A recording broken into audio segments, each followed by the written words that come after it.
మీ అన్నయ్య business trip మీద అదేదో ఊరెళ్ళి బ్యాంకాక్ వెళ్ళాడు.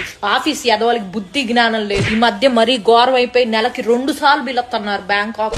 అల్లాడిపోతున్నాడు. అంత దూరం అంటే ఒళ్ళు హూనం అయిపోదు. ఎక్కడో మ్యాప్ చివరి నుండి బ్యాంకాక్ రాగానే ఒళ్ళంతా నొప్పులు ఉంది, కాస్త కాపడం పెట్టు రాజ్యం అని నోరారా అడుగుతాడు. అల్లాడిపోతున్నాడు.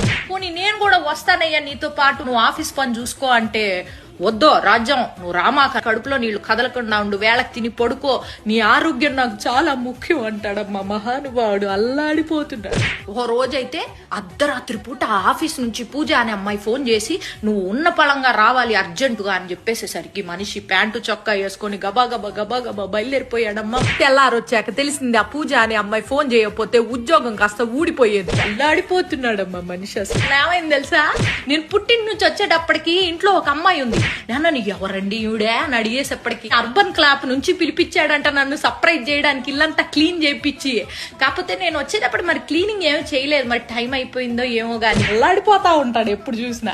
చింటూగాడి క్లాస్ టీచర్ తోటి 24 గంటలు ఫోన్ మాట్లాడుతూ ఉంటారు. వాడికి ఎలా చదువు నేర్పించాలని చెప్పి సలహాలు ఇస్తా ఉంటాడంట. 1-2 సార్లు ఇంటికి కూడా వచ్చింది అనుకో.